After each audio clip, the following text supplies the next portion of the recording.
देखो ये point mass M starts from rest and slides down on the surface of fixed hemi frictionless hemisphere है, ठीक है ना। फ्रिक्शन कहीं नहीं है, अभी रेडियस कैपिटल आर है इसकी।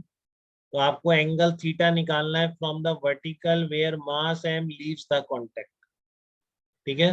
तो आपने इसको यहाँ से रिलीज कर दिया तो ये नीचे गिरेगा।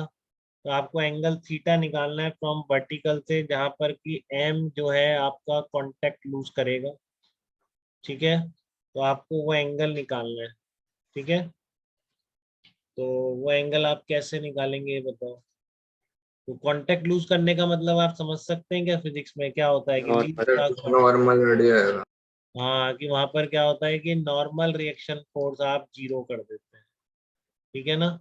वहां पर आप क्या करते हैं, नॉर्मल रिएक्शन फोर्स जीरो कर देते हैं। ये एमजी हो गया आपका, ठीक है। ये आपका नॉर्मल फोर्स है और ये आपकी टेंजेंशियल डायरेक्शन, ठीक है।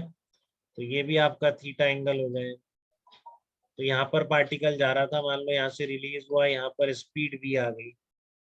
तो आपको तो वो एंगल निकालना है जबकि आपका क्या होगा, कांटेक्ट लीव करेगा। तो ऐसी सिचुएशन में आप F equal to M A लगाते हैं और उसमें नॉर्मल फोर्स जीरो कर देते हैं बेटा, ठीक है। तो मान लो आप इसमें F equal to M A लगाओगे, वी स्पीड से जा रहा है सर्कल पे, तो हेमिस्फेरिकल है तो ये सर्कल है ना, इस पे प्लेन पे जा रहा है, ठीक है। तो इसका एक्सेलरेशन याद है क्या आपको, सर्कुलर मोशन में किसी ने पढ़ी है सर्कुलर मोशन, या बची हुई है कई लोग, बताइए। कोई है ऐसा इसका बचा हुआ है पढ़ने का, सर्कुलर मोशन जिसने बिल्कुल नहीं पढ़ा हो, कोई है ऐसा बच्चा?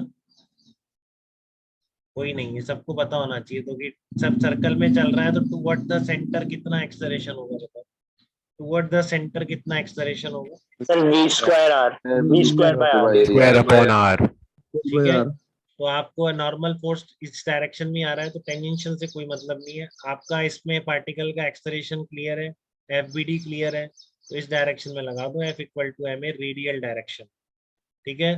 तो कैसे लगाओगे, M G cos theta minus N लिख सकते हैं।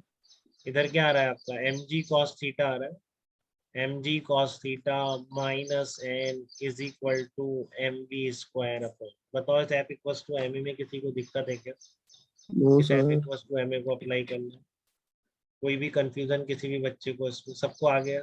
आयुष कोई डाउट तो नहीं है बेटा आपको, आयुष भार्गव आप बताइए, लिख पा रहे हैं आप ये इक्वेशन बिल्कुल? Yes sir.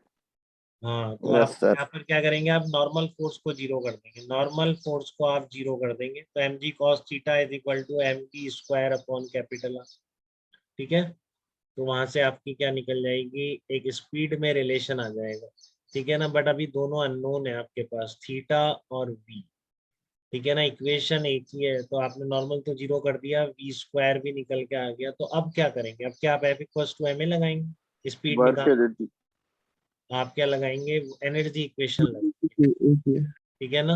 एनर्जी इक्वेशन लगाएंगे, work done by all the forces is equal to delta के।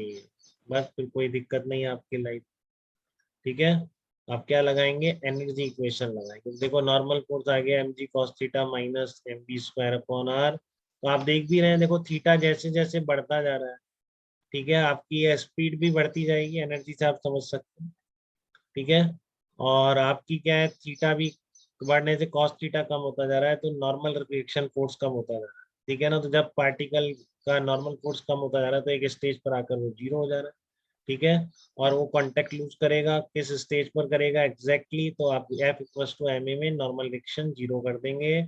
और फिर आपको जस्ट ये लगानी है वर्क एनर्जी थ्योरम। देखो ये निकाल लगानी आ रही है सबको, एम जी का वर्क लिख पाएंगे इसमें, बोलो कोई है ऐसा बच्चा इसको डिस्प्लेसमेंट देखने में दिक्कत आ रही। देखो यहाँ पे था पहले, फिर यहाँ पे आया, तो यहाँ पर एक हॉरिजॉन्टल लाइन खींचोगे, यहाँ पर ये लाइन होगी, तो इन दोनों का वर्टिकल डिस्प्लेसमेंट देखो। तो ये आपका आर है, तो ये कितना हो गया, आर कॉस थीटा, और ये पूरी रेडियस आर है, तो ये कितना वर्टिकल हाइट कितना नीचे उतर रहा है, capital R minus capital R cos theta. इसमें दिक्कत नहीं होनी चाहिए, उन लोगों से प्रॉब्लम नहीं होता, ये सबको याद हो जाता है, कॉन्टेक्ट लूज कर रहा है, नॉर्मल फोर्स जीरो है, बट फिर ये नहीं निकाल पाते, ठीक है ना। ये आपका ये वर्टिकल डिस्प्लेसमेंट कितना है ये निकालना आपको बिल्कुल आना चाहिए, ठीक है। कितना है ये, R minus R cos theta, ठीक है, R minus R cos theta. तो आप यही करेंगे एनर्जी इक्वेशन में, work done by M G. देखो एम जी भी है कि नॉर्मल का वर्क लिखोगे क्या आप इसमें, नॉर्मल फोर्स का, बताइए रिया। नो सर, वो जीरो है ना। क्योंकि नॉर्मल फोर्स और डिस्प्लेसमेंट वेक्टर दोनों एक दूसरे से 90 डिग्री पर रहे, तो वो नॉर्मल फोर्स का वर्क इसमें नहीं है। ठीक है, तो M G R minus cos theta is equal to half M B square. तो यहाँ पर कितना आ गया आपका, कॉस थीटा निकल के आ गया। ठीक है, तो कॉस थीटा कितना आ गया 2/3, तो थीटा कितना आ जाएगा कॉस इनवर्स 2/3। थीटा आपका कॉस इनवर्स 2/3 निकल के आ। तो दो ही तीन प्रॉब्लम करी है, इन तीनों प्रॉब्लम में कोई कंफ्यूजन, कब कांटेक्ट छोड़ेगा, ये R minus R cos theta important है, ध्यान रखो। चेंज इन काइनेटिक एनर्जी, फिर वी स्क्वायर बस यहाँ से उठा के रख दो, क्योंकि थीटा पूछा था कि जिस कांटेक्ट पर कांटेक्ट छोड़ रहा है तब स्पीड कितनी है वो पूछता, तो थीटा को एलिमिनेट कर। जिस किस एंगल पर कांटेक्ट छूटा है वो पूछा है, तो स्पीड को एलिमिनेट कर दिया, तो वो एंगल निकल आया। ठीक है, बात क्लियर है सब बच्चों को, ये कोई डाउट तो नहीं है किसी